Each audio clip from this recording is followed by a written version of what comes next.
Hello, good morning, dear students. I am Mukesh Kumar. I welcome you in our online classes. I hope you all are well and happy and fine in your home.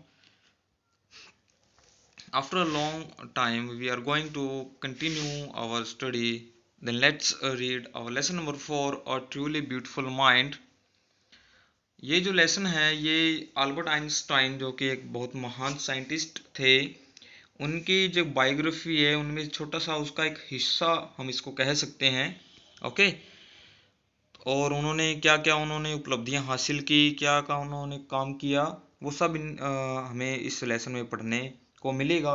उनके बारे में सब कुछ हमें जानने को मिलेगा। तो आइए हम शुरू करते हैं। आज हमारा जो लेसन है इसका जो टाइटल है और ट्रूली ब्यूटीफुल माइंड।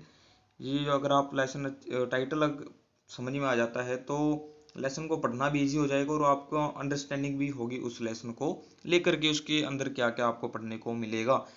अब देखिए, अ ट्रूली ब्यूटीफुल माइंड एक बहुत ही पूर्णतः एक सुंदर दिमाग। ठीक है। मन, किसी का मन अगर हमें देखना हो तो कैसे पता चलेगा कि उसके विचारों को सुन के या उसके जो काम है उसको देखकर। तो यहाँ जो अल्बर्ट आइंस्टाइन है इनके लिए वर्ड यूज हुआ है कि उनकी जो सोचने की जो क्षमता थी या उनके जो दुनिया के बारे में जो विचार थे वो कितने शुद्ध थे और कितने वो अच्छे थे। ओके। तो हम आगे शुरू करते हैं। Who do you think of when you here the word genius. कह रहे हैं कि आप किसके बारे में सोचेंगे व्हेन यू हियर, जब आप सुनते हो कौन सा शब्द, जीनियस। एक शब्द है इंग्लिश का जीनियस, उसके बारे जब वो वर्ड सुनते हो तो आप किसके बारे में सोचते हो। ये क्वेश्चन पूछा गया इसके अंदर। Who is a genius, genius कौन है। What qualities do you a genius has. कह रहे हैं कि क्या उसमें विशेषताएं या क्या ऐसे गुण होते हैं, डू यू थिंक आपको ऐसा लगता है या आप सोचते हैं अ जीनियस हैज कि जीनियस के पास ऐसे क्या गुण होते हैं कि उसको जीनियस कहा जाता है। आगे है, we shall now read about a young German civil servant who took the world by storm about 100 years ago. कि अब हम पढ़ने जा रहे हैं किसके बारे में, एक युवा जर्मन सिविल सर्वेंट के बारे में पढ़ने जा रहे हैं जिन्होंने पूरी दुनिया को हिला के रख दिया था। बाय स्टॉर्म मतलब एक तूफान लाके खड़ा कर दिया था दुनिया में। अबाउट 100 years अगो, लगभग 100 साल पहले।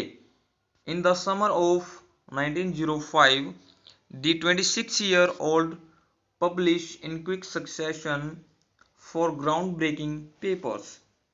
अब क्या कह रहे हैं कि इन द समर ऑफ 1905, 1905 की जो समर जो टाइम था उसमें जो 26 साल का जो एक लड़का था, पब्लिश इन क्विक सक्सेशन, उन्होंने क्या किया, एक क्विक सक्सेशन क्या होता है, एक के बाद एक पब्लिश कर देना कुछ भी। ठीक है। In quick succession for ground breaking papers, उन्होंने 4 ग्राउंड ब्रेकिंग मतलब धरती को चीरने वाले ऐसे 4 पेपर उन्होंने पब्लिश किए। धरती को चीरने वाले मतलब ये नहीं है कि वो धरती मतलब रियल में फट गई थी, मतलब ऐसे उन्होंने तो भी बिल्कुल चेंज कर दिया था। लोगों की जो सोचने की जो क्षमता थी उसको बदल दिया और जो लोग सोच रहे थे उसको भी बिल्कुल चेंज कर दिया उन्होंने। कौन से उन्होंने 4 जो पेपर्स हैं वो पब्लिश किए, वो थे अबाउट लाइट, प्रकाश के बारे में, द मोशन ऑफ पार्टिकल्स और the electrodynamic of moving bodies and the energy. Okay. ये 4 जो आपके साइंस के टॉपिक्स हैं और ये उन्होंने ये पब्लिश किए थे। His work took up only a few pages in scientific journals, उसके जो वर्क हैं, his work took up only a few pages in scientific journals, मतलब साइंटिफिक जर्नल्स जो होते हैं जो उनके पब्लिश होते हैं, फॉर एग्जांपल मैगजीन टाइप मान के चलिए, तो उसके अंदर उन कुछ एक पेजेस ही वो मतलब वहाँ पर जगह बना पाए। But changed forever our understanding of space, लेकिन उनके जो जर्नल्स थे वो थे तो कुछ एक पेजेस के, लेकिन उन्होंने हमेशा के लिए बदल दिया हमारी जो सोच थी, अंडरस्टैंडिंग ऑफ स्पेस मतलब जो आसमान को लेकर, ब्रह्मांड को लेकर के हमारी जो सोच थी उसको कंप्लीटली चेंज कर दिया। इसको understanding of space, time and entire Cosmos. Cosmos का मतलब होता है ब्रह्मांड। हमारा जो एंटायर जो मतलब सोचने की जो क्षमता थी उसको बिल्कुल ही चेंज कर दिया। किसके बारे में, स्पेस के बारे में, समय के बारे में और एंटायर कॉस्मोस, पूरे विश्व ब्रह्मांड को लेकर के हमारी जो सोच थी बिल्कुल चेंज हो गई। And transform the name Einstein into synonym of for genius. Transform मतलब क्या होता है, रूपांतरण कर देना, ये चेंज कर देना। ट्रांसफॉर्म द नेम, और जो नेम था आइंस्टाइन वो चेंज हो गया किसमें, सिनोनिम ऑफ जीनियस। जीनियस का समानार्थक जो शब्द बन गया वो क्या बन गया, आइंस्टाइन। अगर हम आइंस्टाइन कहते हैं तो इसका मतलब जीनियस, और जीनियस कहें तो आइंस्टाइन। तो आइंस्टाइन एक जीनियस बन के उभरे। इसका आप एग्जांपल से मैं समझाता हूँ। जैसे जैसे पानी होता है उसको हम जल भी कहते हैं और उसको नीर भी कहा जाता है, और इंग्लिश में वाटर भी कहा जाता है। मान के चलिए एक चीज तो एक ही है, वस्तु तो हमारे सामने एक वाटर ही है ना, मतलब पानी है, उसको हमने चार नाम ले लिए तो एक दूसरे के वो समानार्थक शब्द बन गए। तो वैसे ही आइंस्टाइन और जीनियस एक समानार्थक शब्द बन गए थे। 50 years आफ्टर हिज डेथ, उसकी उनकी मृत्यु के लगभग 50 साल बाद, Albert Einstein genius still Reigns. Reigns का मतलब क्या होता है, मतलब इस पूरी लाइन को समझेंगे तब इसको समझ में आ जाएगा। कह रहे हैं कि 50 साल बाद उनकी मृत्यु के अल्बर्ट आइंस्टाइन जीनियस, उनकी जो जीनियस है वो अभी भी मौजूद है, या जो उनका कायम है, उनका जो दबदबा है, उनकी जो जीनियस जो है वो अभी भी कायम है, उसको कोई चेंज नहीं कर पाया अभी तक। क्योंकि हम अभी तक भी जो उनकी उनकी थियोरी को ही पढ़ रहे हैं। साइंस के अंदर भी टाइम को, स्पेस को या एनर्जी को लेकर के जो भी उन्होंने थियोरीज दी थी वही हम पढ़ रहे हैं। अब हम जो अपना लेसन है वो शुरू करने जा रहे हैं। जो ये जो ऊपर वाला जो हिस्सा जो आपको पढ़ाया है अभी थोड़ी देर पहले, ये सिर्फ और सिर्फ उनकी जो मतलब एक शॉर्ट इंट्रो था ये, ठीक है, ब्रीफली एक इंट्रोडक्शन था उनके बारे में। अब हम डिटेल में स्टडी करेंगे उनके बारे में। कह रहे हैं कि Albert Einstein was born on 14 March 1879 in the German city of Ulm without any indication that he was destined for greatness.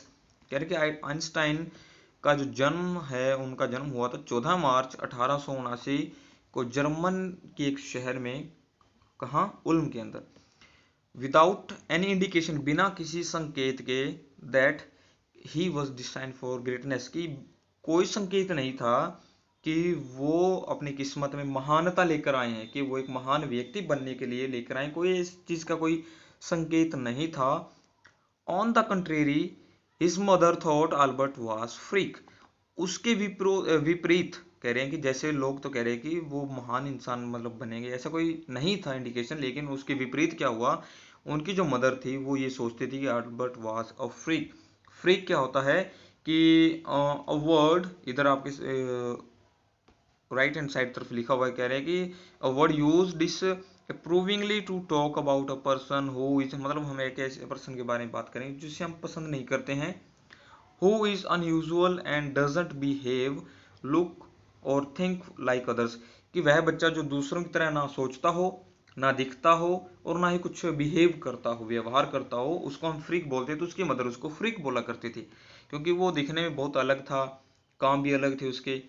To her his head seemed too much large, उसके लिए मतलब उसकी मदर के लिए उसका जो सिर था वो बहुत seemed मैंने दिखना, much too large, उसका बहुत बड़ा सिर था, मतलब नॉर्मल बच्चों से काफी बड़ा उसका सिर था।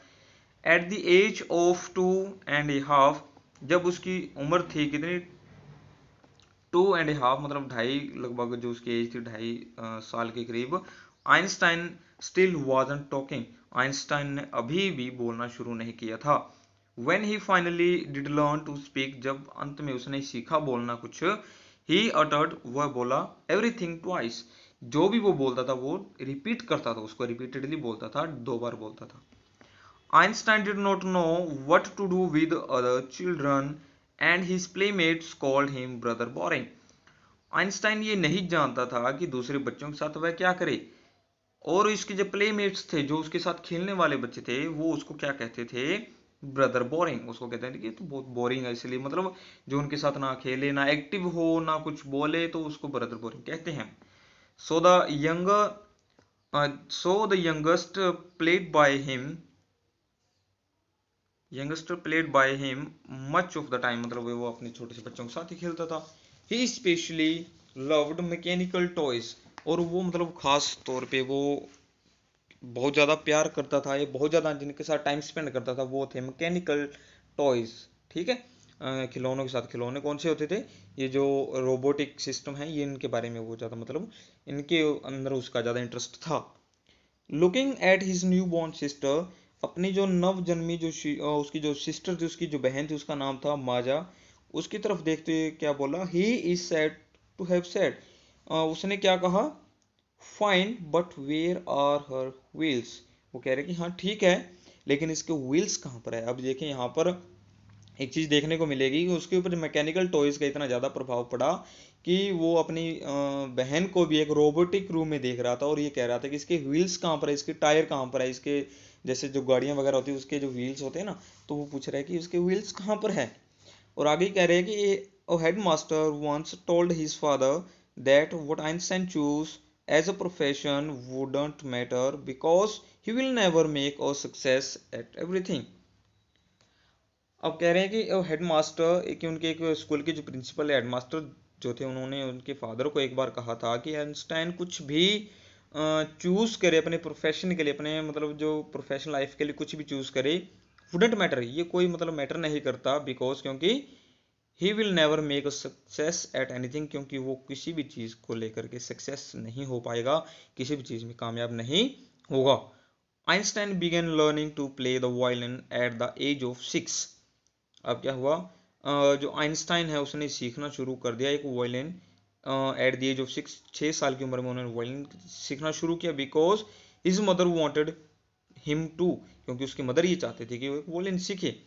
ही later became a gifted amateur violinist, maintaining this skill throughout his life. Amateur क्या होता है, अब यहाँ पर जो कह रहे हैं amateur, doing something for personal enjoyment, कि अपने पर्सनल इंजॉयमेंट के लिए, आनंद के लिए आप कोई चीज़ करते हो। तो वो कह रहे हैं कि he later became a gifted amateur violinist, कि वो एक वायलिनिस्ट बने, मतलब एक अपने इंजॉय के लिए वो बजाते थे violin. Okay, maintaining this skill throughout his life, और अपनी पूरी जिंदगी में उन्होंने वो जो स्किल है उसको मेंटेन किया, मतलब वो वोयलिन अपने खुशी के लिए वो बजाते थे और अपने आनंद के लिए बजाते थे। ओके, आज के लिए बेटा इतना ही, बाकी हम कल कंटिन्यू करते हैं। Thank you, have a nice day.